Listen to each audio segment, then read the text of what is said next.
constaté, comme vous l'aurez compris, nous avons observé une minute de silence et de calme, et vous vous posez sans doute la question de savoir pourquoi.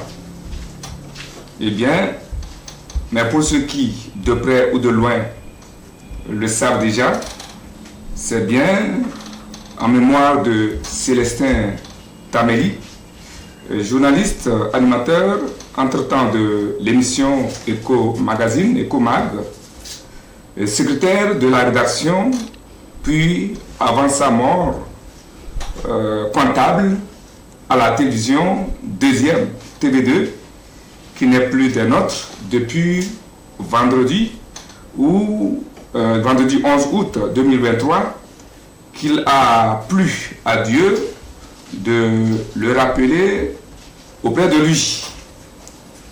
Voilà encore une étoile étincelante qui disparaît dans le paysage médiatique togolais.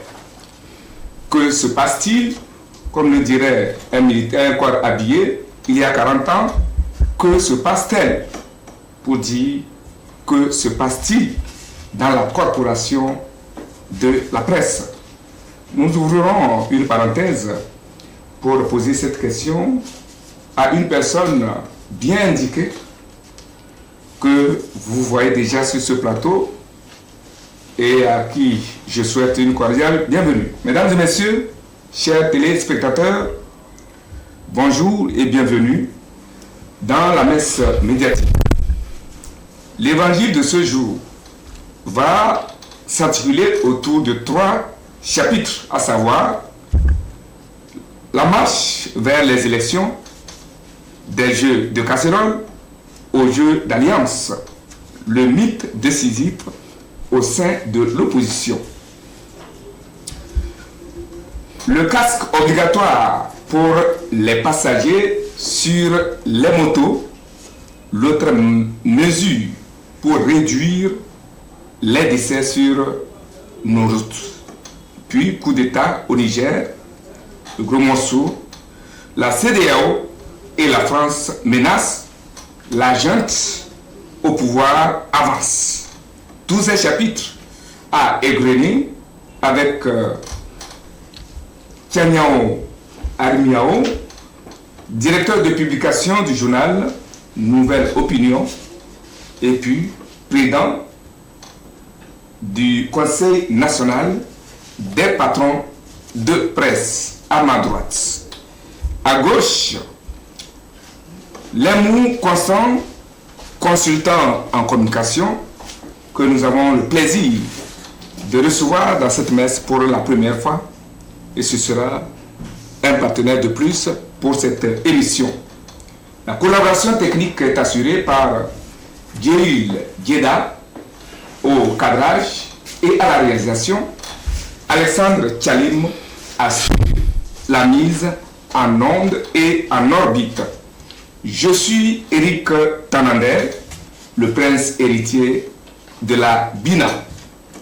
Alors, mon président, comme vous l'avez observé avec nous, la télévision togolaise deuxième, voilà, la télévision deuxième, TV2, perd un membre influent, un collaborateur influent, un bosseur, en la personne de Célestin Taméli, et comme les uns et les autres l'ont relevé lorsqu'ils l'ont appris, ce n'est pas la télévision deuxième seule qui a endeuillé, c'est toute la presse, surtout privée, togolaise, dont vous êtes l'un des grands représentants en votre qualité du Conseil national des patrons de presse. Et Célestin Tchalim est un décès de plus au sein de la corporation. Si on peut les compter, courant cette année, ce n'est pas moins de 5 que nous perdons, pour ne pas dire que la presse perd. En votre qualité du président du Conseil national des patrons de presse, qu'est-ce que ça vous fait, ça vous dit? lorsque vous apprenez chaque jour ou de temps en temps on vous appelle mon président, nous venons encore de perdre un collaborateur en tant que président du Conseil national des départements de presse? Non, je voudrais à l'entame présenter les condoléances de l'ensemble des confrères. D'abord à la famille biologique du confrère que nous venons de perdre, et surtout à la télévision deuxième. Et pour dire que chaque fois que nous apprenons les décès de nos confrères, nous le sentons comme nous avions perdu un parent. Vous savez, les êtres humains, les hommes que nous sommes, nous passons plus de temps au bureau que chez nous à la maison. Nous partageons beaucoup avec les collègues, donc les confrères. Et quand un vient à quitter ce monde, comme ce fut le cas de Célestin, je crois que cela laisse un vide. Et chaque fois qu'il y a un vide, nous avons le sentiment de quelqu'un qui perd quelque chose de très cher. Et cela fait mal au cœur. Je voudrais revenir pour dire que dans votre présentation, vous aviez dit que on a la légitime opportunité de nous demander qu'est-ce qui se passe dans la corporation. Et je voudrais dire que rien ne se passe dans la corporation. La mort, elle est partout. Autant que nous perdons nos confrères, autant d'autres corps de métier perdent les leurs. Sauf que nous avons le micro, nous avons l'opportunité de parler à la télé, à la radio, nous avons l'opportunité de nous exprimer pour faire lire ce que nous avons comme analyse aux autres. Et ça fait de nous peut-être quelque chose de très particulier. Les journalistes sont parfois confondus dans d'autres pays comme des leaders d'opinion, comme des stars entre griffes. Ce qui fait que quand un n'est pas là, la population, la communauté, la masse le remarque en même temps. Donc la mort, elle est partout. Mais si vous voulez que nous revenions pour parler de notre condition de vie, de notre condition de Parce travail. que la presse elle-même, elle est dans un coma profond. Nous sommes dans un coma profond duquel nous travaillons à nous réveiller, duquel nous faisons tous les efforts pour que nous puissions avoir le nécessaire ou le minimum des moyens pour pouvoir d'abord lutter contre les maladies, pour pouvoir lutter contre la précarité dont on nous connaît. Et je crois que l'effort se fait et les jours à venir vont être des jours pratiques, de meilleurs jours pour toute la presse dans son ensemble au Togo. Constant, vous observez avec attention ce qui se passe dans la corporation. Vous êtes un consultant en communication, pas très loin du métier. Alors, votre appréciation sur ce qui se passe, d'abord par rapport à Célestin que vous connaissez très bien, parce que je me rappelle que vous êtes passé une fois dans l'une de ces, dans son émission Eco Mag dont je parlais tout à l'heure. Et aujourd'hui, c'est vraiment la presse, elle est endeuillée. Bien sûr,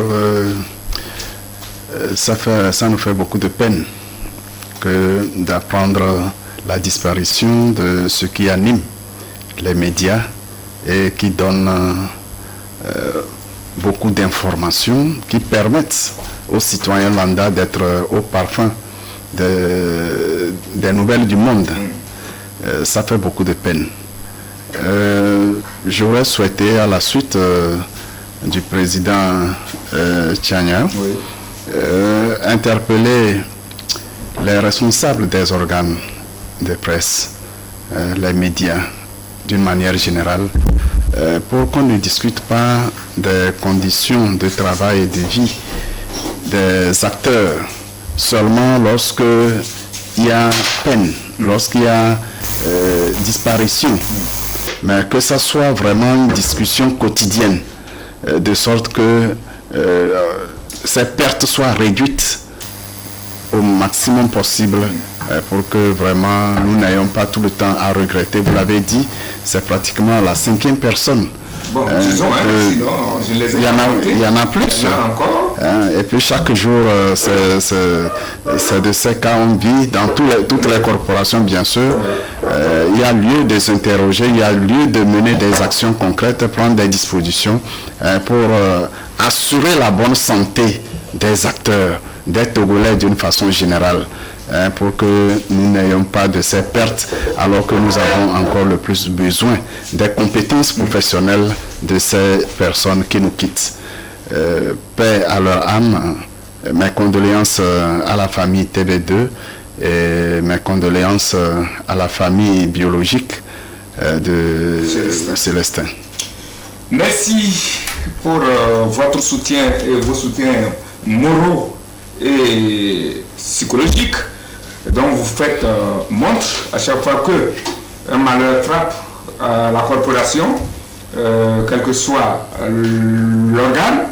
Eh bien, mon président, merci également pour tout ce que vous faites pour que, malgré tout, la presse togolaise puisse résister aux différentes intempéries et prions que de mieux en mieux elle se porte. À présent, la messe proprement dite. La piste vers les élections régionales et législatives se dessine de jour en jour et les partis de l'opposition, longtemps restés dans l'inertie, font parler d'eux depuis quelque temps. Des tacles et des coups bas, on en arrive aujourd'hui aux tentatives de jeu d'alliance. En observant tout cela, mon président, peut-on réellement parler d'une vraie opposition au Togo? Autrement dit, n'est-on pas tenté de parler, mon président, d'une opposition qui s'oppose à elle-même et qui navigue à vue? Non, je crois qu'a priori, on peut conclure que l'opposition dans notre pays s'oppose à elle-même. Je crois que lorsque les gens se constituent en parti politique, il y a une vision.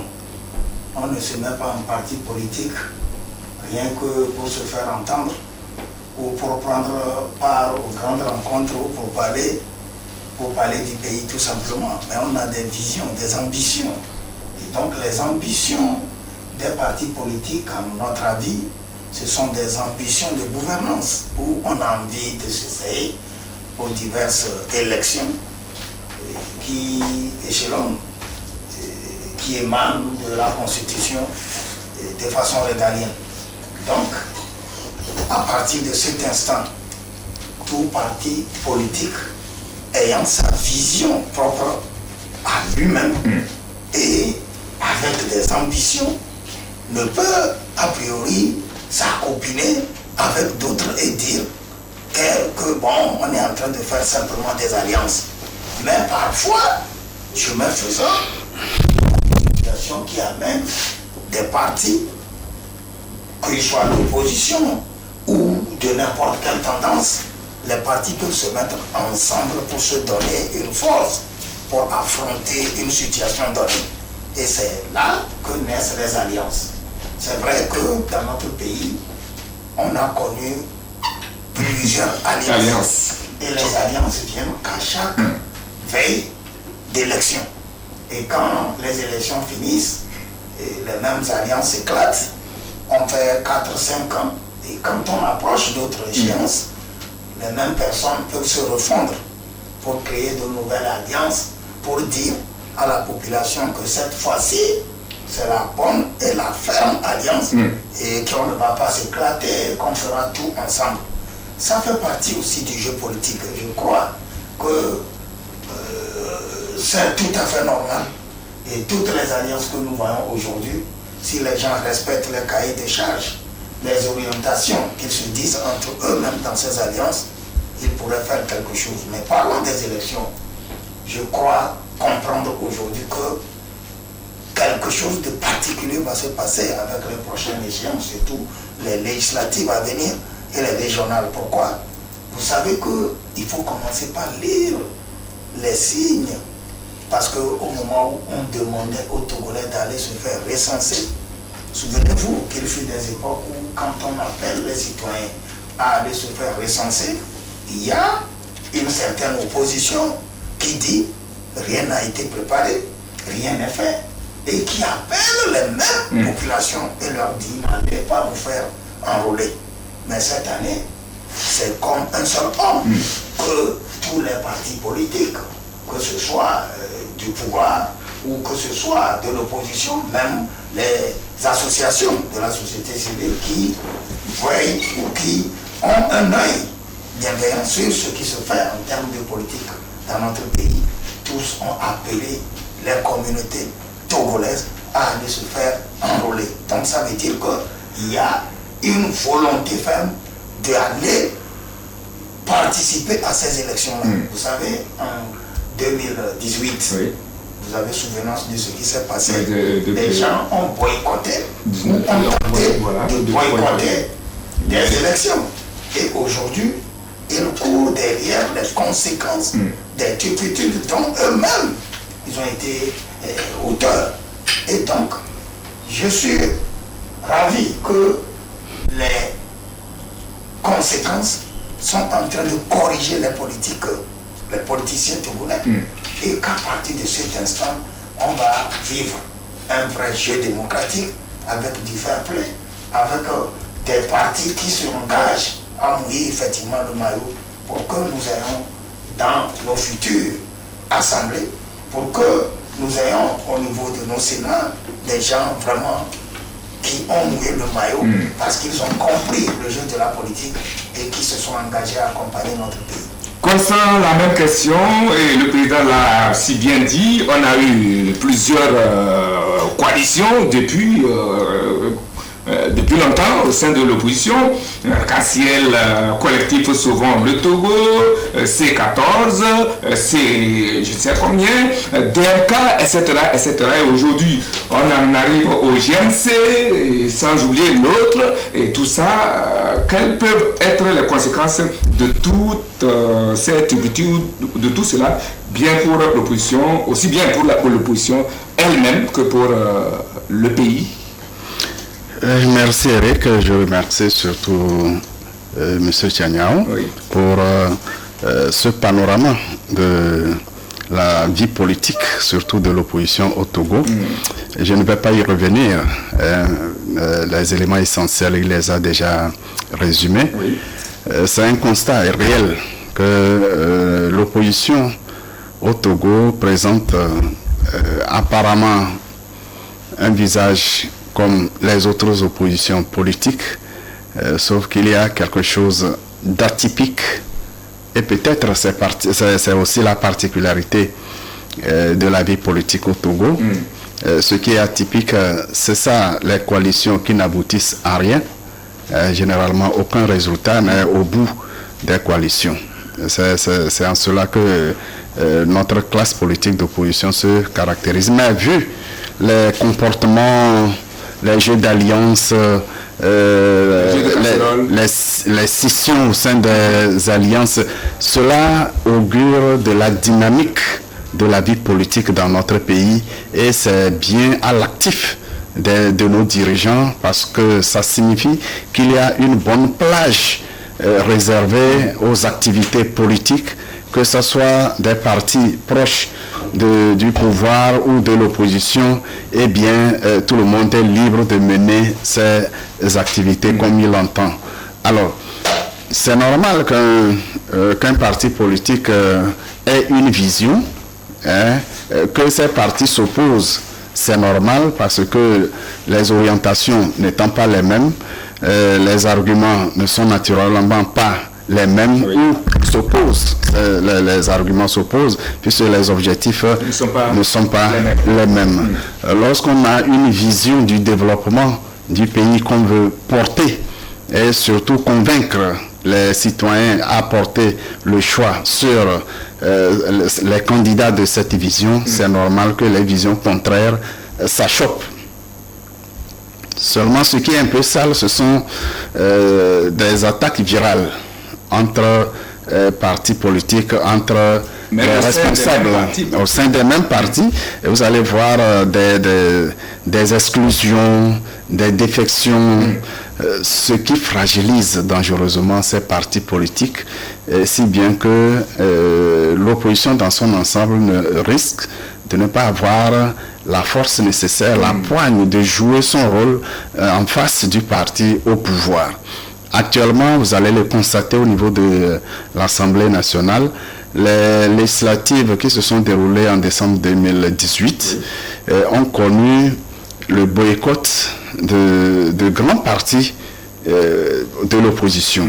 Ce qui a fait que aujourd'hui, ceux qui représentent l'opposition au sein de l'hémicycle n'ont pas forcément, ils ne font pas du mauvais travail, mais n'ont pas forcément la poigne nécessaire pour, et même en termes d'effectifs de députés, ils sont trop minoritaires pour pouvoir contrebalancer ou du moins résister aux arguments du point de vue du vote.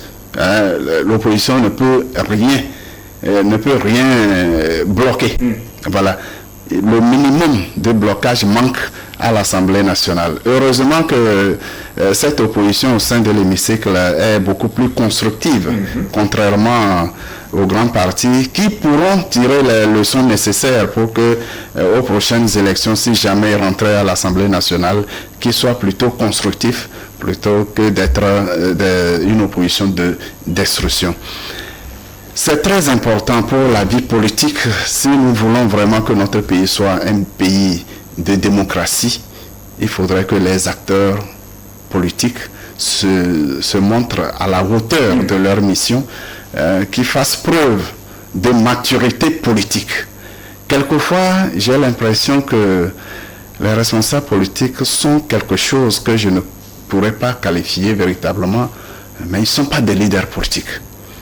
Parce que lorsqu'on les attend dans les moments décisifs, pour qu'on les sente dans leur attitude, dans leur démarche, dans leur prise de décision, ils brillent par quelque chose d'incongru, de bizarre. Et comme je l'ai dit au départ, que ce soit les partis politiques pris individuellement ou au sein des coalitions, ça débouche sur du néant. C'est ce qui doit être corrigé. Mais malheureusement, les signaux actuels ne montrent pas un lendemain meilleur pour l'opposition togolaise. Mon président, je reviens à vous. Hier, l'Union des forces de changement a organisé son congrès avec un bureau bien établi. Mais entre-temps, on sentait la fissure au sein de cette coalition ou bien au sein de cette formation politique. Vous l'avez appris par le passé, vous en avez même débattu. Et puis du côté du car, comme le dirait quelqu'un, on sent que la carrosserie du car est en train de se rouiller, des tacles et de crocs en jambes. Le cas se retrouve au tribunal, vous l'avez aussi appris. Alors ça aussi peut en quelque sorte fragiliser les partis de l'opposition, du moins ces partis-là. Oui, les partis de l'opposition peuvent être fragilisés par rapport à tout ce que nous vivons en leur sein ces derniers temps. Mais pour dire que l'opposition ne finira jamais. Autant certains partis disparaissent, autant d'autres naissent. C'est vrai. Et je crois que c'est l'usure du temps qui est en train de tuer certains partis de l'opposition. Vous avez vu, il y a des partis qui s'étaient constitués et qui n'ont pas la vision de comprendre que quand on est appelé à gouverner ou quand on est appelé à aller aux affaires, on doit s'essayer, on doit apprendre l'administration. Vous avez des partis qui, par orgueil, n'ont jamais connu comment le gouvernement fonctionne. Il y a eu tout le temps la main tendue, on dit, faisons un gouvernement d'union nationale parce que nous savons que notre pays vient de loin. Beaucoup ont dit nous, on ne s'essaye jamais à cela. Et vous avez les mêmes qui ne veulent jamais changer de main. Vous savez qu'aujourd'hui, la force de tout pays, la force de tout domaine se résume le plus à la jeunesse. Vous avez des partis où les gens qui les ont fondés n'ont jamais pensé une minute céder. Tout le monde crée son parti, le conserve. Les mouvements qui ont eu lieu ces derniers temps après le congrès, c'est les mêmes personnes qu'on a remis à la place où elles étaient. Et ça n'avait jamais rien donné. Même les gens sont en train de prendre de l'âge. Ils ne connaissent même pas aujourd'hui le comportement moderne se résume aux réseaux sociaux, aux appareils, à l'électronique, où les gens n'ont plus les réflexes. Ça veut dire qu'ils ne sont pas du temps, mais ils n'ont pas voulu changer. Regardez un peu les congrès. C'est les mêmes présidents que nous avons connus depuis des siècles qui sont là. Il y en a qui ont maintenu leur parti et qui sont actuellement bloqués, alités, qui ne peuvent se lever, mais qui tiennent toujours les têtes de ces partis-là. Donc à partir du moment où c'est comme ça les choses se passent, il y a l'usure qui frappe et la redondance, le fait que ce soit la même personne qui n'avait jamais rien fait, qui continue par tenir le parti, ce n'est pas bien. Ça veut dire que les gens doivent comprendre qu'il faut rimer avec le temps, qu'il faut évoluer avec le temps et savoir prendre les bonnes pièces qui riment avec l'orthodoxie du temps. Et quand ce n'est pas comme ça, on reste stationné là où on était. Parce que les idées que mon papa aurait depuis des siècles, je ne crois pas que ces idées riment aujourd'hui avec moi, mon enfant. Mon fils est plus évolué en beaucoup de choses que moi. Il maîtrise des choses et il m'explique beaucoup. Donc chacun doit comprendre que c'est comme ça, ça doit aller. Mais a priori, on ne peut conclure que l'opposition mourra. Elle ne va pas mourir parce qu'il y aura d'autres partis qui vont commencer par naître, qui sont déjà adaptés avec le temps et qui vont faire beaucoup de choses.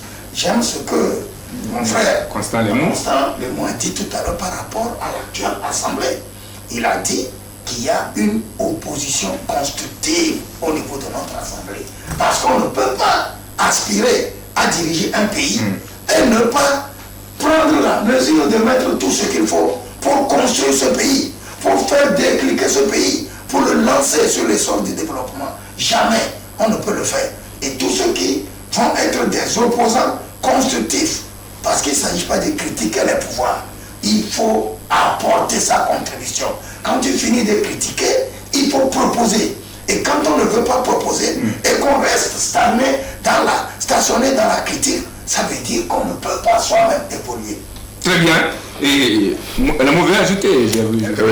Mais entre-temps, je parlais du congrès, de l'UFC, et retenez tout simplement, pour renchérir avec ce que le président du conseil, les patrons de presse venait de dire tout à l'heure, que le bureau est composé comme si le président national, c'est Dr Gilles Christ Olympio. Et aujourd'hui, on apprend qu'il est docteur. Alors, Dr Gilles Christ Olympio, le premier vice-président, maître Atchou Jean-Claude Omao, le deuxième vice-président, maître Senamou, c'est ça, Senamou Kokou Alipui, et puis le troisième vice-président, il y en a 7, il y a 7 vice-présidents qui vont donc de maître Atchou Jean-Claude jusqu'au maître Bouchiratou, ça doit être une dame, Nassoma Omoru, tous des maîtres, voilà. 7 vice-présidents pour un même parti, voilà, l'amour, ça bouge. Est-ce qu'on va assister à un nouveau UFC 7 nouveaux vice-présidents, ça dépend du plan de maillage du pays. Donc, chaque parti a son organigramme propre selon sa stratégie de combat. Ce que j'avais voulu ajouter par rapport à l'analyse du président Dianyao, c'est que les partis d'opposition traditionnels, comme ils aiment qu'on le dise, aiment critiquer, mais n'aiment jamais les critiques. même en leur sein. Les dissensions internes à ces partis sont dues au fait qu'il y a des esprits réformateurs au sein de ces partis, mais les premiers responsables et d'autres collaborateurs restent toujours statiques. Et conservateurs.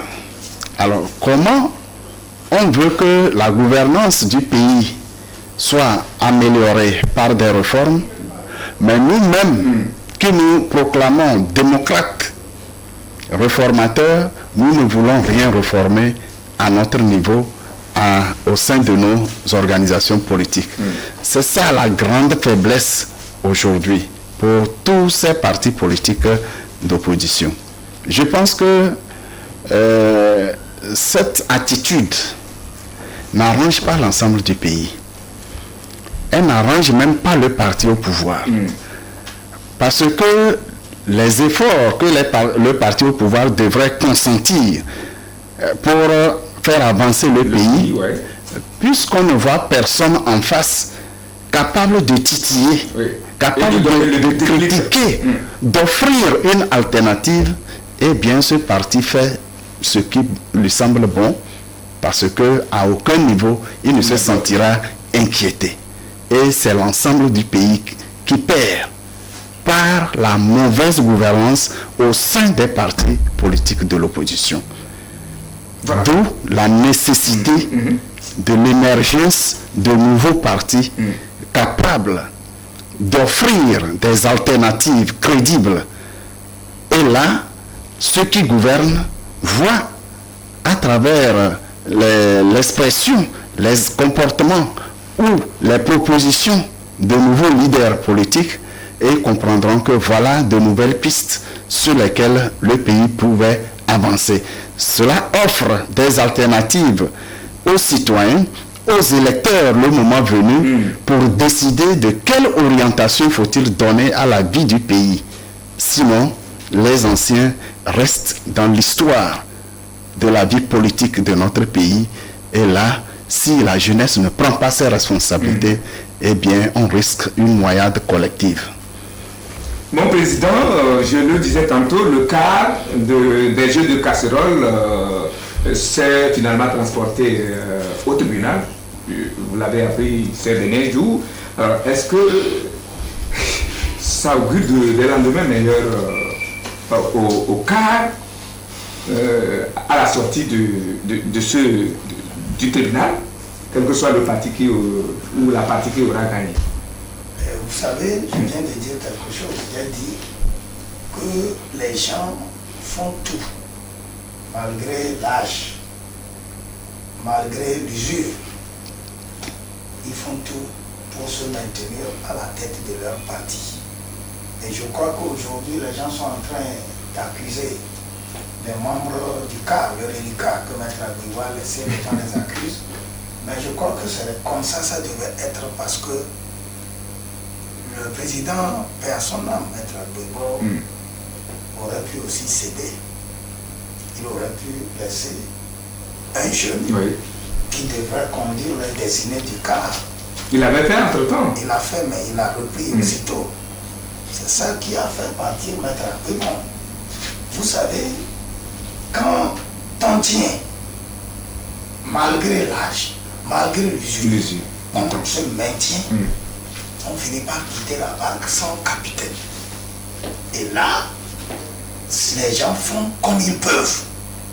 Quand le capitaine, épuisé, fatigué, ne peut plus ramer, succombe pendant que le bateau est en pleine mer. Mais les gens s'improvisent capitaine. Les gens se disent, je le suivais faire, je sais comment il faisait, je peux mieux faire, je peux mieux orienter le navire. Et c'est ce qui se fait aujourd'hui au CAR. Et moi je crois que je ne connais plus, je ne reconnais pas ce CAR que Maître Agbouiba tenait.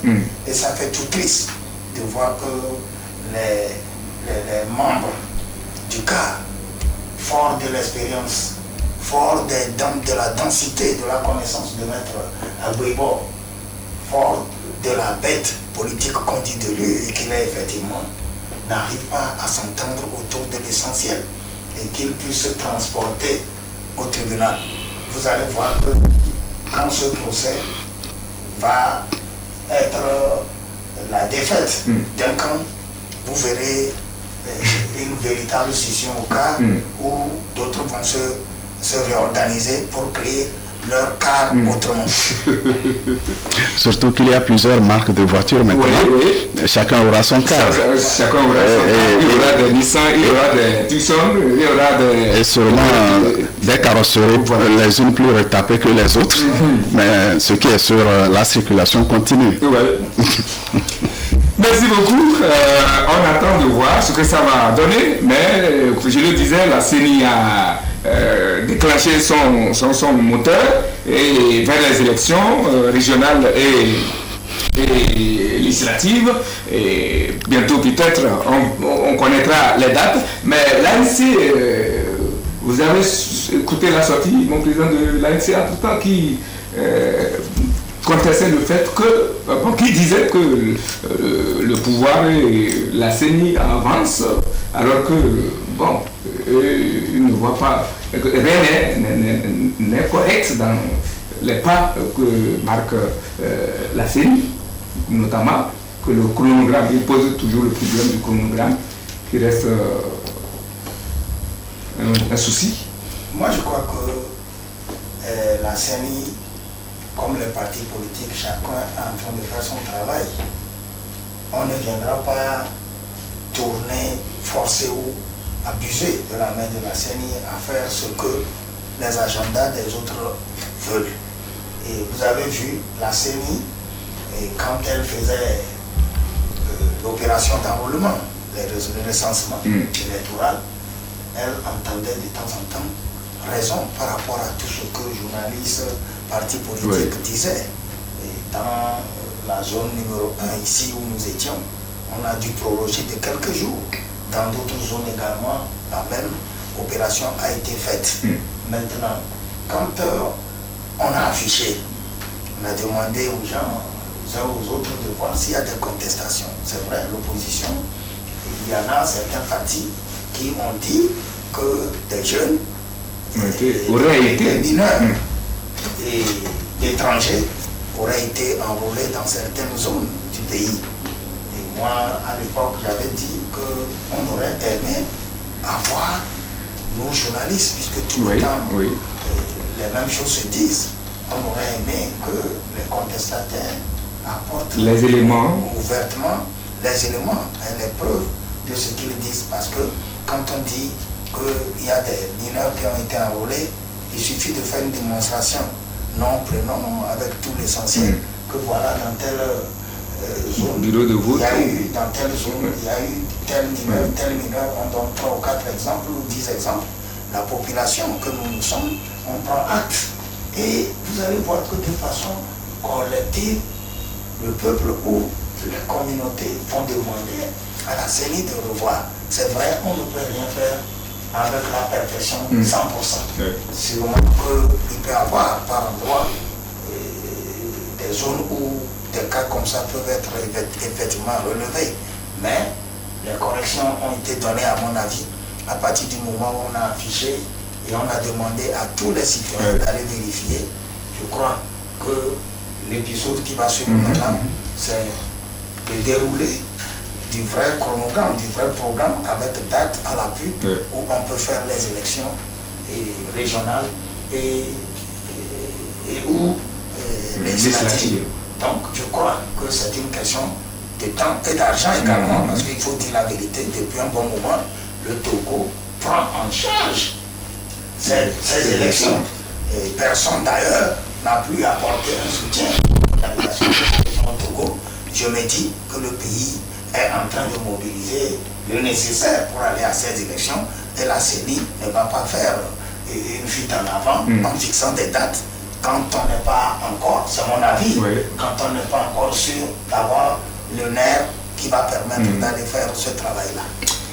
Merci, on change de sujet. J'aurais souhaité un mot là-dessus, dans la mesure où la CENI est dans son chronogramme de travail.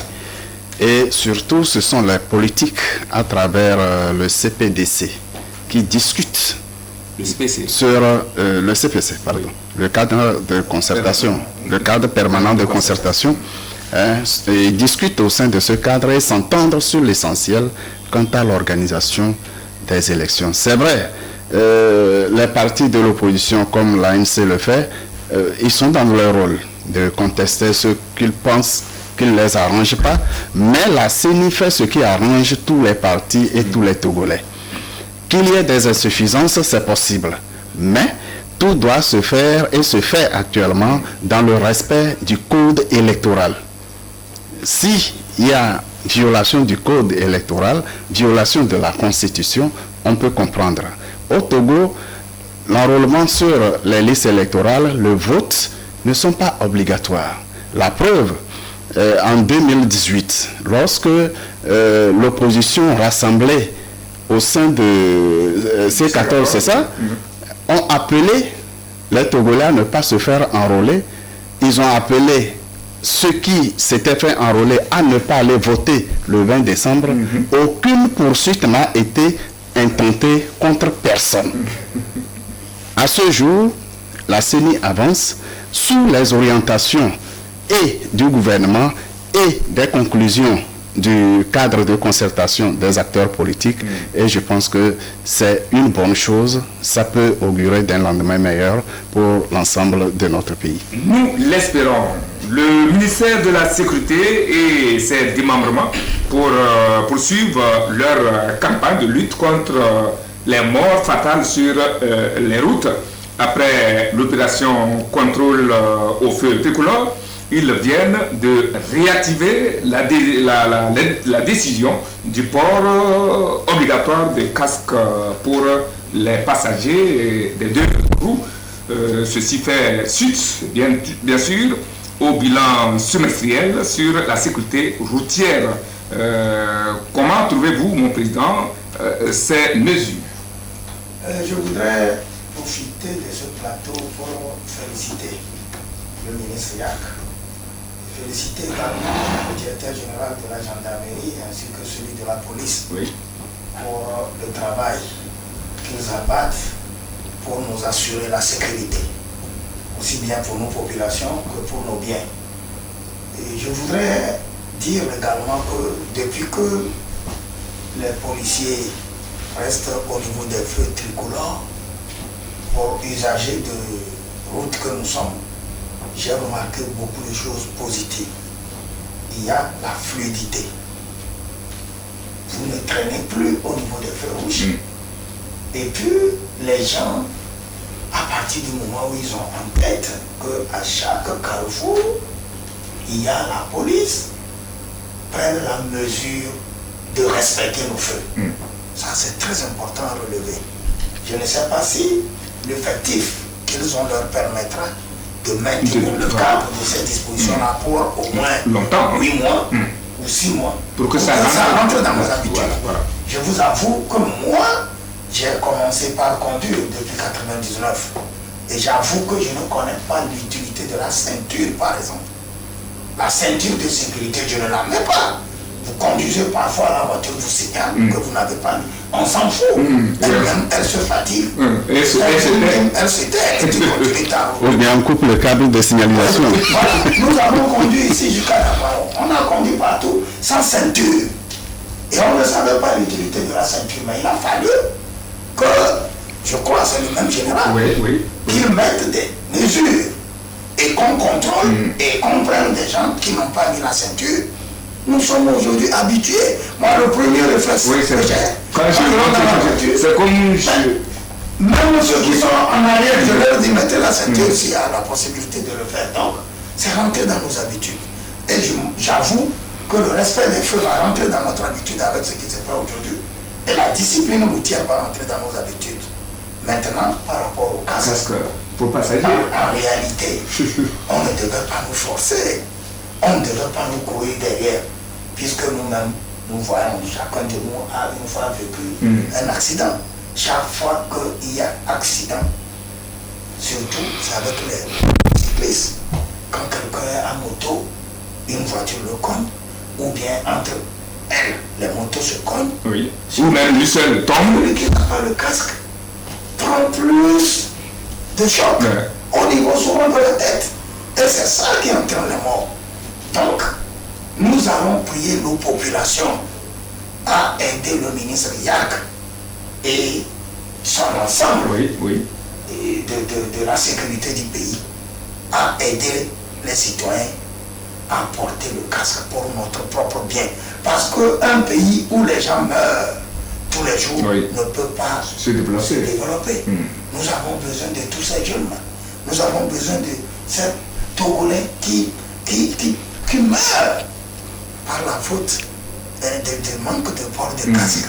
Et donc, c'est une sensibilisation que nous inviterons, nous journalistes, à continuer par faire lors des occasions comme celle-ci. Oui, Constant, que risque-t-il de se passer donc sur nos routes, surtout par rapport à l'exigence de ce casque pour les passagers? Ce qui risque, c'est que le taux de mort, le taux de traumatisme lors des accidents risque de baisser. Est-ce que c'est une belle perspective ou bien un risque? Je pense que c'est plutôt positif. C'est une très belle perspective. Dans les années 90, au moment des contestations de tout et de rien,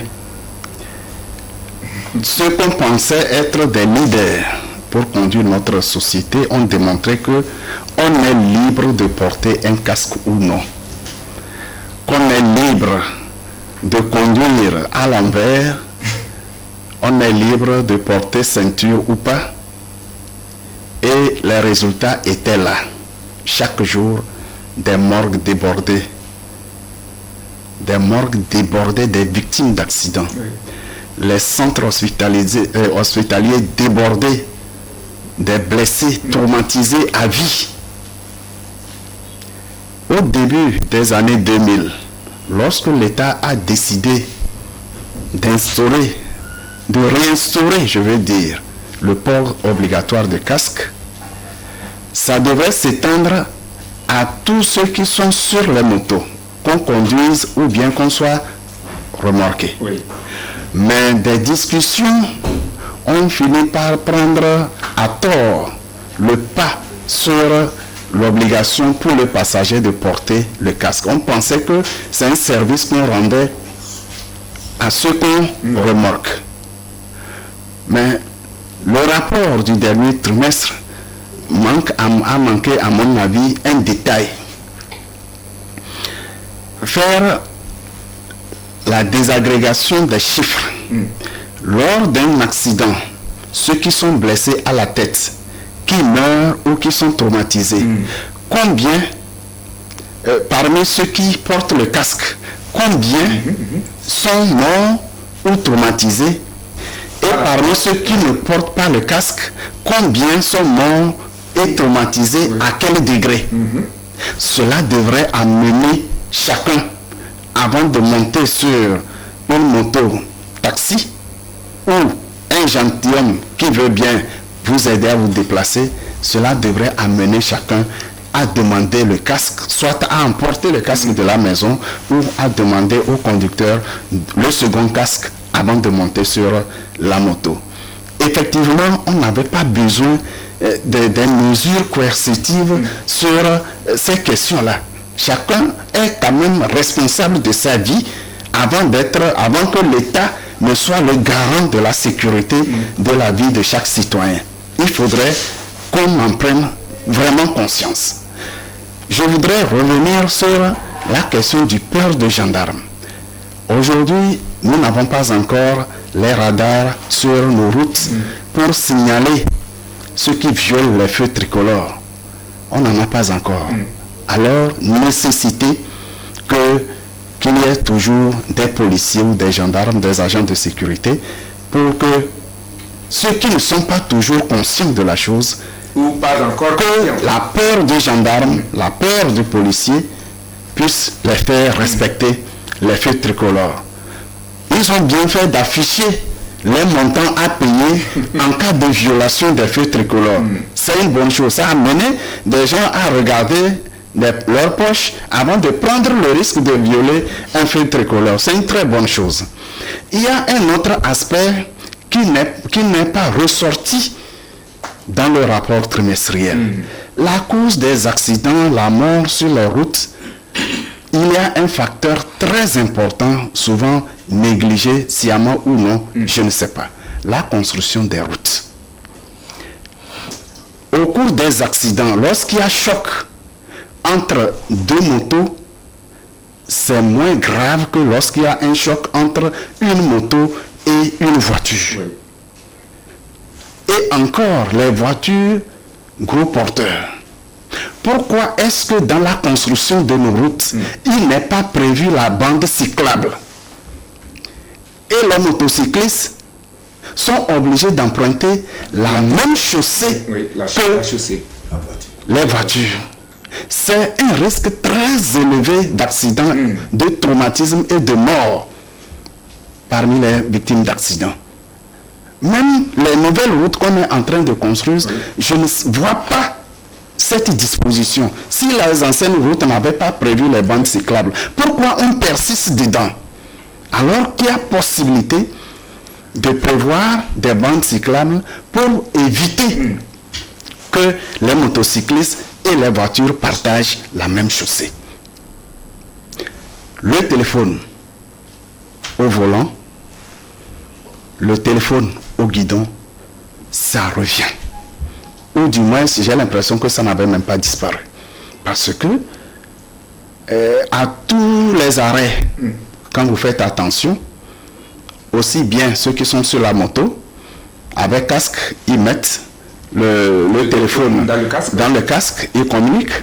Celui qui est au volant de sa voiture, il a une main sur le volant, l'autre main avec le portable, et voilà.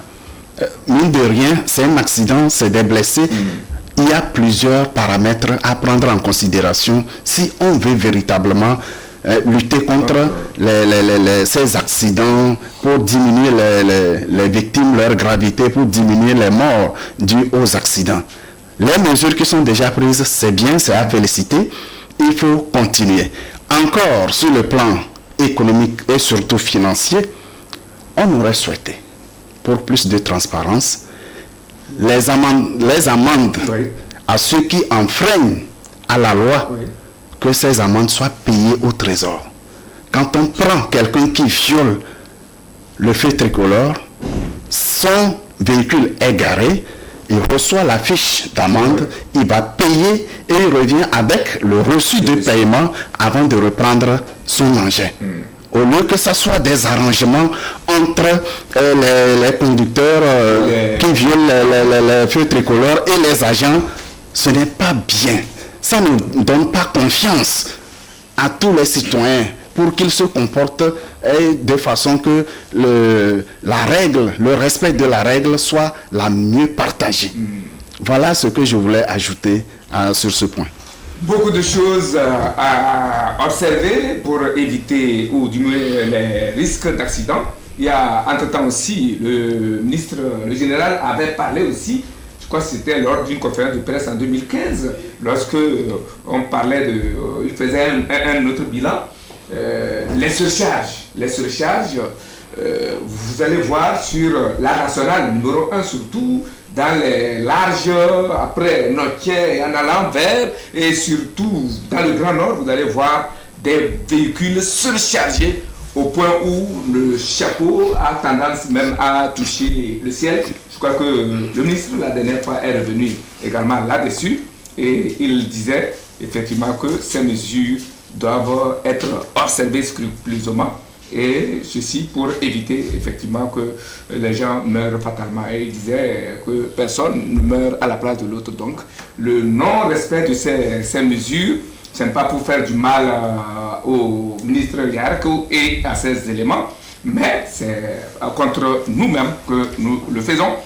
Nous allons hors du pays pour parler du Niger. Le coup d'État au Niger et ses ondits continue de faire bouger les ondes et la toile, un bras de fer entre la CEDEAO, la France et la junte au pouvoir au Niger donc s'est installé depuis 2 semaines sans que les lignes ne bougent. Mon président, à quoi assistons-nous concrètement par rapport à ce coup d'État? Parce que ça fait 1 semaine, voire 2, qu'on en parle et apparemment rien ne bouge. Sur la question du coup d'État du Niger, je crois que je me fais beaucoup de réserves parce qu'il y a trop de on-dit autour de la question. Parce que depuis, vous n'avez plus la véracité de ce qui est vrai, et ce qui est fake, ce qui est faux. Vous voyez, si vous êtes sur des plateformes, les gens vous envoient même des courriers administratifs, les gens vous montrent que bon voilà, tel a fait ce coup de téléphone, tel a dit ceci, mais au fond, je voudrais tout simplement dire que personnellement, je ne fais pas l'apologie des coups d'État, je ne soutiens pas les coups d'État, je n'aime pas les coups d'État. Les coups d'État ne vont pas faire évoluer l'Afrique, ni la développer. Et au contraire, les coups d'État peuvent nous rétrograder. Mais au même moment, quand un coup d'État vient comme celui que nous avons vu au Niger, et que la population adulte et salie, il va falloir que les positions des uns et des autres soient des positions qui prennent en compte beaucoup de paramètres. Je voudrais parler de la CEDEAO parce que, pour dire vrai, la position qui est celle de la CEDEAO n'est pas une position qui doit permettre de garder la cohésion et la concorde entre les peuples de notre sous-région. On ne peut pas s'engager à aller faire la guerre dans un pays se disant qu'on veut contraindre une junte à céder alors qu'on a l'assurance et on sait que les dégâts ce serait contre les populations civiles. On ne peut pas prendre de telles sanctions contre un pays en sachant que les dignitaires qui sont à la tête de la junte vivront leur vie normale et que ce sont les pauvres populations qui vont en pâtir. Et c'est pour cela que nous disons que la CEDEAO doit avoir de la hauteur. Elle doit réfléchir davantage et revoir ses copies. Vous voyez, il y a certains pays, selon ce que nous entendons, dont même notre pays, le Togo, où on dit que le Togo a une position beaucoup plus diplomatique et celle qui voudrait que les gens discutent, qu'ils négocient et qu'ils fassent des concessions avec la junte pour sortir le pays de crise. J'ai dit, on nous dit, puisque le gouvernement togolais, et c'est là aussi le problème que nous avons au Togo, depuis un bon moment, sur plusieurs questions sensibles, où le gouvernement est censé nous dire sa position, on nous laisse faire du saupoudrage. On nous laisse inventer nous-mêmes ce que nous pensons. Vous allez voir que depuis que la crise du Niger a démarré, les gens disent ce qu'ils pensent du Togo. Des gens disent même des choses à la place du président de la République. Mais jamais le gouvernement ne nous dit rien. Hier, j'ai été surpris que des non-togolais, même loin de nous, que les gens nous disent la position du Togo. Et je trouve ça un peu bizarre. Je le dis ici parce que pour moi, c'est pas quelqu'un d'ailleurs qui me dira la position de ma maison. Le Togo, c'est nous. Mais ceux qui ont l'information de la position du Togo devront nous rendre, nous journalistes, service en nous disant la position qui est la nôtre pour que nous journalistes nous puissions l'accompagner. Et depuis nous sommes là en fait de la masturbation, à mentir, à dire que bon, le Togo est dans telle posture, le Togo a fait ceci alors que nous sommes au Togo. Personne ne nous l'a dit. C'est pour ça que j'ai dit que cette question du Niger me paraît très délicate et et que j'ai de la peine à me prononcer parce que je ne suis pas aisé, parce que je ne sais pas ce qui est la position de mon pays pour être aisé à dire. Sinon, au fond, nous ne voulons pas de coup d'État. Mais je voulais dire quelque chose pour clôturer ce volet. La CEDEAO doit s'organiser, au lieu d'aller déloger les jeunes, elle doit s'organiser à aller combattre les djihadistes. Il faut que la CEDEAO s'entende. Tous les pays qui font le cercle autour des zones où les djihadistes malmènent les populations, où les djihadistes malmènent les armées, où les djihadistes nous défient et nous font croire que demain sera pas bon, mais sera sombre pour nous. La CEDEAO, avec le Nigeria qui dit avoir beaucoup d'armes, a beaucoup d'énergie, beaucoup de force pour combattre, doit s'organiser et doit être unie autour de l'essentiel et aller déloger plutôt ceux qui nous créent la peur et la désolation. Il faut que la CEDEAO trouve un mécanisme pour en finir avec le djihadisme. Merci. Là-dessus, quelques titres libéral dit Niger, la CEDEAO aboie, la caravane CNSP, c'est Conseil national de soutien au peuple, un passe. Puis voilà, les vainqueurs, se prononçant sur le même sujet, dit que les putschistes semblent ne pas être impressionnés par tout ce que les uns et les autres disent. Et le même journal dit que le Togo privilégie le dialogue, la voie du dialogue, pour préserver la paix. Le chef de l'État de la CEDEAO, le chef de l'État de la CEDEAO, donc, devrait se retrouver à Abuja. Ça a été fait, mais le résultat, on le connaît, c'est sans suite. Coup de pression, le ciel nigérien peu nuageux ne présentait aucun signe d'âge d'orage, le 26, où la Réunion avait donné l'ultimatum à la junte pour déguerpir et ramener Bazoum dans son fauteuil. Et pourtant, dit le journal, une fracassante nouvelle est venue ameuter toute la sous-région. C'est ce que le président disait tout à l'heure. Chacun apporte ses idées et navigue dans tous les sens. La dépêche écrit l'onde de choc de la révolution nigérienne. Et le journal fait également allusion aux tentatives de remédiation ou de rencontres pour trouver des solutions qui n'ont jamais abouti. Coup d'État au Niger, le Togo, l'Allemagne et l'Italie pour une solution négociée. Enfin, règlement de la crise au Niger, dit la lanterne, Fort Gnassingbé bientôt dans l'arène. C'est ce que le président encore disait. On l'a appris des réseaux sociaux et autres, pas un communiqué officiellement dit, mais bon, on espère quand même que tout ira pour le mieux dans le meilleur des mondes possible. Constant, je voudrais bien vous entendre sur ce dossier Niger et ce challenge entre la CEDEAO, la France et puis la junte. Et surtout, je voudrais me poser la question, que vient chercher la France dans cette histoire? Merci Eric.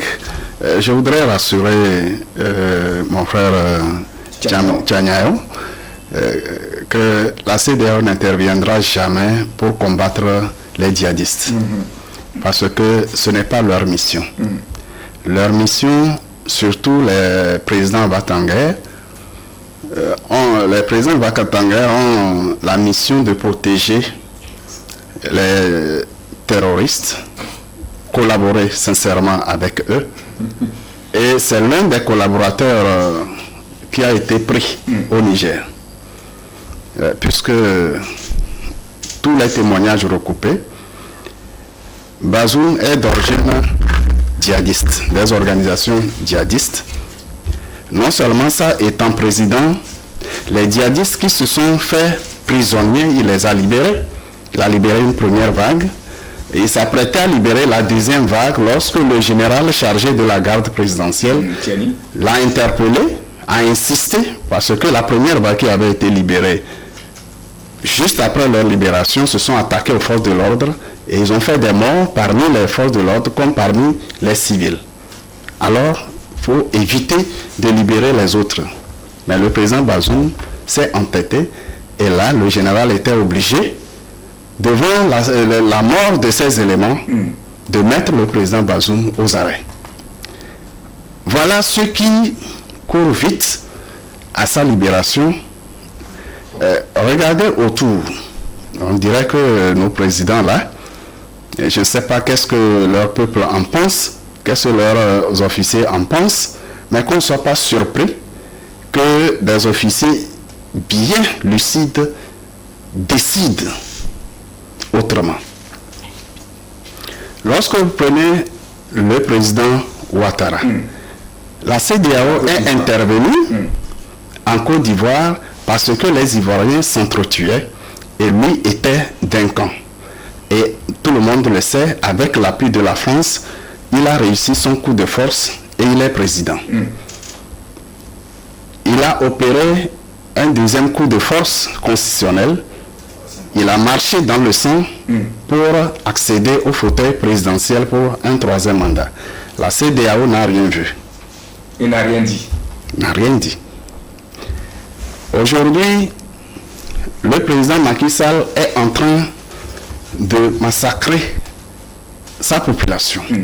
Est en train d'instrumentaliser la justice pour écarter tous ceux qui peuvent lui succéder et peut-être participer au combat contre les djihadistes. Il est en train de les écarter de façon radicale. La CEDEAO ne voit rien depuis des mois que les Sénégalais meurent. Notre ami de l'Est, le président des Caïmans, c'est vrai, Bazoum lui a promis que les pipelines qui doivent drainer le pétrole du Niger jusqu'au port de Cotonou, eh bien, le Bénin bénéficierait. D'accord. Qu'il s'agite, parce que désormais, les pipelines risquent de ne plus passer par là, il n'a pas de raison de s'inquiéter. Sauf que, le contrôle de ces pipelines et la vente du pétrole ne sera plus contrôlé par les présidents, le président des organisations djihadistes, je veux parler de Macron ou le président français. C'est ça le grand problème. Prenez le Nigeria avec notre grabataire qui est là, qui ne sait même pas d'où il vient, où est-ce qu'il va. Eh bien, le projet gazoduc qui doit traverser le Niger pour aboutir à la Méditerranée risque d'être un échec pour ceux qui ont déjà signé des contrats de type colonial.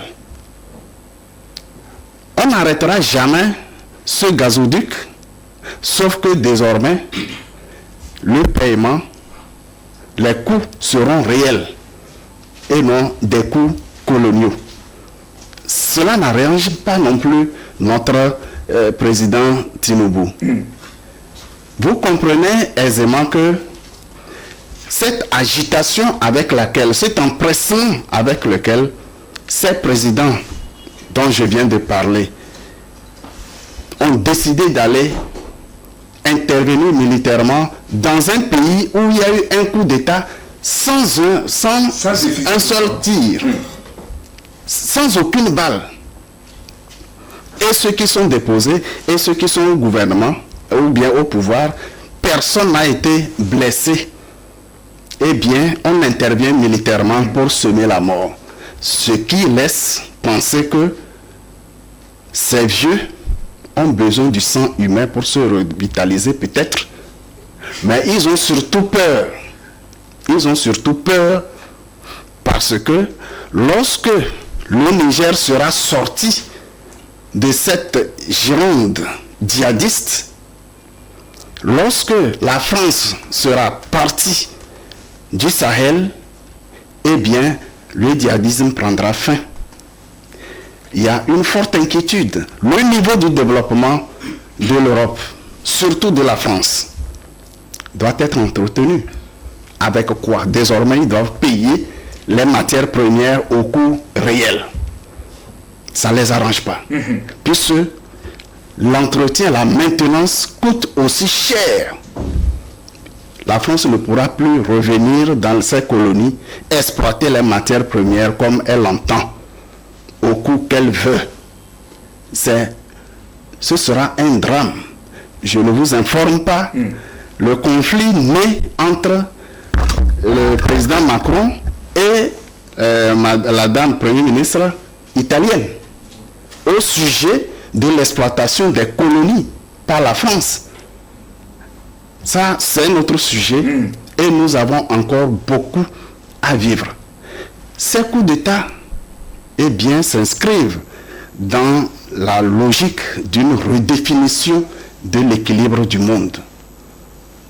Oui, certains, ceux qui prennent le problème de façon superficielle, pensent que oui, on veut quitter un oppresseur pour un autre. On veut que la France parte et la Russie vienne. Non, ce calcul rapide, il est faux. C'est un calcul rapide faux. Aujourd'hui, les populations africaines ont pris conscience que le malheur de l'Afrique, le sous-développement de l'Afrique a une cause. On ne peut pas réclamer ce qu'on nous a déjà soutiré, mais on peut préserver et gérer ce qui nous reste, et de façon responsable. Personne ne sera exclu s'il est candidat de façon honnête. S'il participe à un partenariat gagnant-gagnant, personne ne sera exclu. Mais ce qui est sûr, les populations africaines ont compris. La jeunesse africaine a compris. Les officiers n'ont pas pour épouse des officiers. Les officiers de l'armée n'ont pas épousé des militaires. Leurs épouses, leurs parents, leurs enfants, ce sont des civils. Toute la pagaille qu'organisent les civils, ils sont eux-mêmes victimes. Et on s'étonne qu'ils réagissent. Aujourd'hui, les armées sont composées, surtout au sommet, par des intellectuels de très haut niveau. Vous tous, vous avez été collègues, des collègues de classe à l'université, avec ceux qui sont aujourd'hui des officiers supérieurs de l'armée. Qu'est-ce qu'ils ont à envier à un civil alors qu'eux, ils ont une formation supplémentaire? Combien d'officiers ont été impliqués dans des crimes financiers? Ce sont des civils.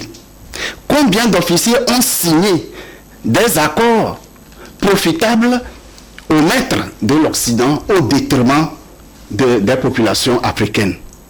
Je n'en vois pas. Mais plutôt, aujourd'hui, nous sommes en train de vivre un retour des hommes responsables au pouvoir.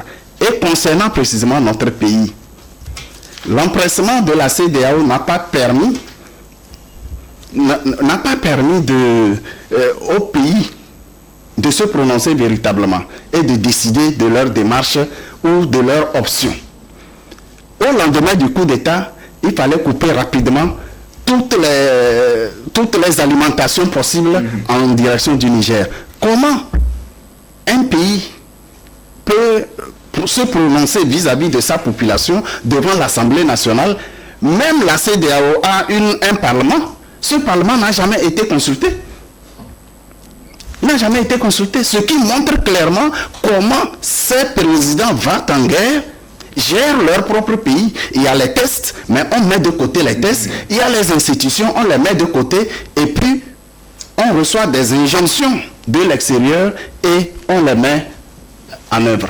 Ce qui est sûr pour notre pays, nous n'avons jamais, le Togo, de par son histoire, n'a jamais souhaité la guerre dans aucun pays. Et nous avons vu le feu président et animateur de la nation traverser le lac Tchad en pirogue pour apporter la paix au Darfour. Nous avons vu le président Faure récemment dans l'affaire des mercenaires ivoiriens au Mali. Il a réussi à les libérer. Partout où il y a la guerre, partout où il y a la menace, eh bien, le Togo apporte la paix. Et pour terminer, hier, la vice-présidente de l'Assemblée nationale, Meminatou, a été claire sur les souhaits de l'Assemblée parlementaire de la CEDEAO, si je ne me trompe, qui a dit le Parlement de la CEDEAO souhaite qu'on privilégie les voies de négociation, les voies diplomatiques pour résoudre la crise nigérienne. Et cette position est une position du Togo, je pense. Mon président, le temps qui nous est imparti est terminé, mais j'avais une question pour vous. C'est par rapport à l'attitude des Nigériens. Vous les avez vus pour un coup d'État. Unanimement, les populations ont manifesté leur joie, ce qui n'est pas le cas pour certains. Mais comment comprenez-vous et comment expliquez-vous cette attitude des Nigériens, même de la diaspora ici? Si vous demandez à un Nigérien ici par rapport à ce coup d'État, c'est à l'unanimité qu'ils sont d'accord. Comment est-ce que vous expliquez cela? Je m'en voudrais si je n'avais pas la parole pour féliciter M. Lemou avant ce plateau. Félicitations parce que lui, il a fait un sérieux développement. Pour qui n'a jamais connu le Niger, pour qui ne connaît les réalités contemporaines, il peut, à partir de son développement cerné. Je voudrais que les gens prennent beaucoup de la hauteur et qu'ils traitent cette question du Niger avec vraiment sagesse. Et c'est en cela que je m'adjoins à ce que la vice-présidente Minatou a dit pour dire que le chef de l'État, il a hérité d'un pays qui a une tradition. Il a hérité d'un pays qui est sage. Et lui-même, il a commencé par le prouver partout. Il a si bien fait de citer tout ce que le chef de l'État a fait déjà pour apporter la paix. Il y en a beaucoup plus.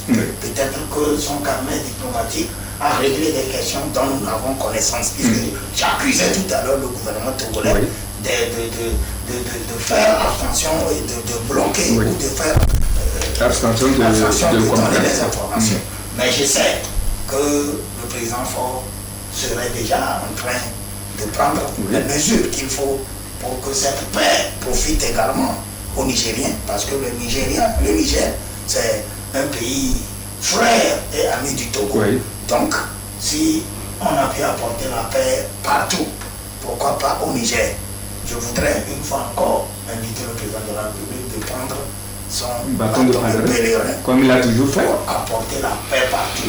Même si nous n'avons pas officiellement eu cette vision de lui, je sais que ce serait sa vision. Puisque cette vision est celle de tout le Togo, sauf quelques-uns qui croient que bon, il faut user de la force, mais l'ensemble des Togolais est déjà dans cette logique-là.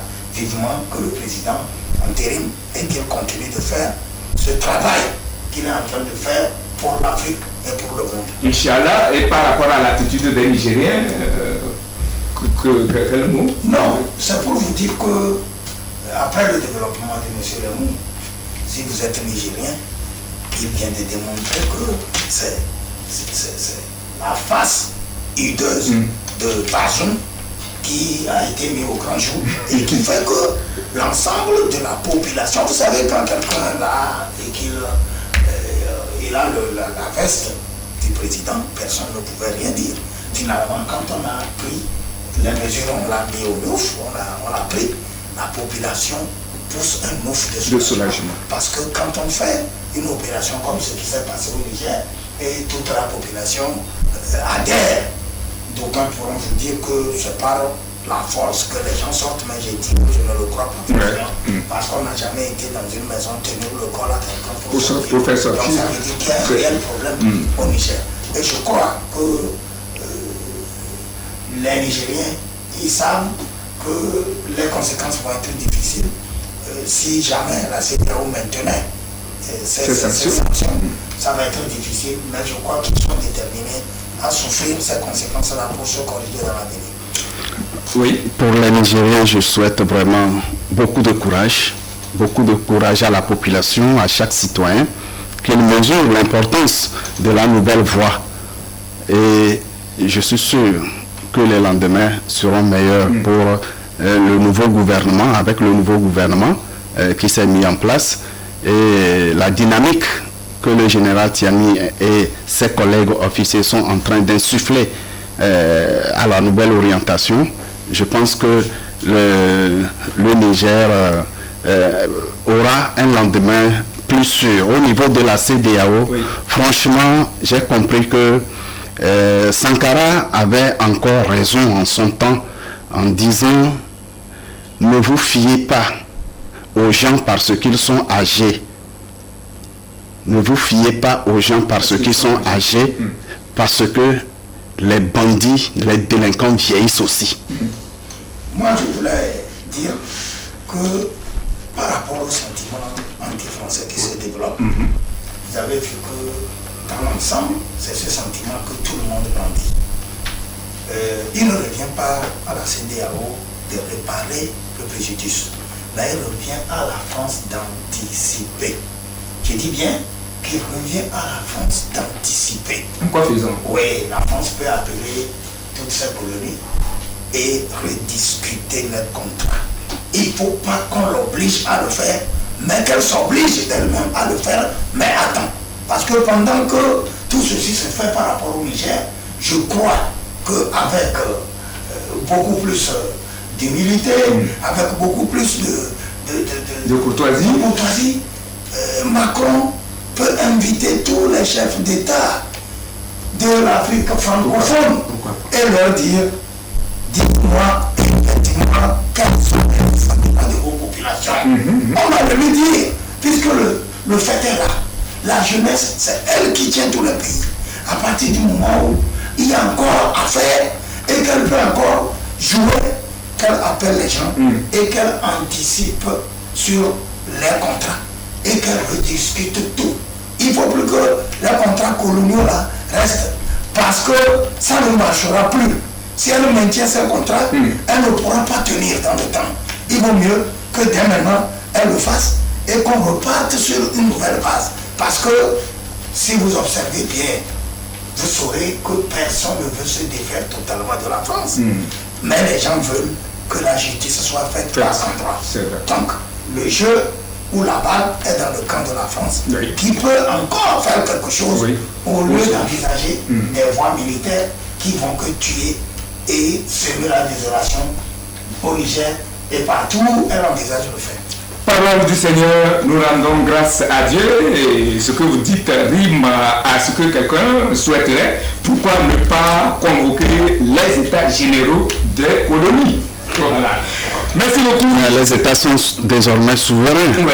Il n'y a plus de colonisation. Les États sont souverains. Même si la colonisation était cachée derrière ces accords, aujourd'hui tout le monde en est conscient. Le Togo n'a pas encore mis au grand jour les accords qui le lient encore avec la France, mais je suis sûr que le gouvernement et le chef de l'État est en train d'y penser. Il y a lieu de réviser ces accords. Et je suis content avec notre président parce qu'il a anticipé sur beaucoup de choses.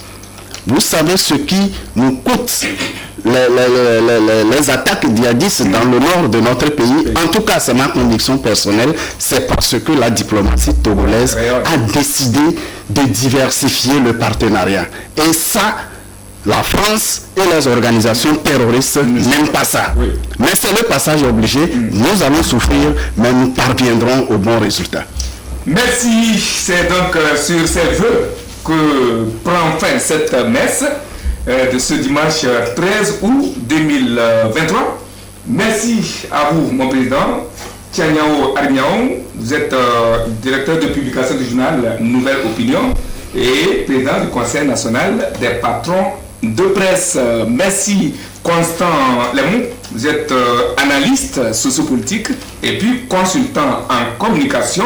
Merci à l'équipe technique, aujourd'hui composée de Djelil Guéda devant les écrans, derrière les caméras pour nous carrer, et de l'autre côté c'est toujours Alexandre Kalim qui nous met sur orbite. Moi je suis Eric Tarandel, le prince héritier de la Bina. Celui qui n'a jamais eu d'aveugle dans la lutte croit qu'il est facile de lui faire mordre la poussière. Celui qui n'a jamais eu d'aveugle comme adversaire dans la lutte croit qu'il est facile de lui faire mordre La poussière, c'est de Chinois à Tchébé. Bonne méditation, à dimanche prochain. Bonne fin de semaine et bon début de semaine.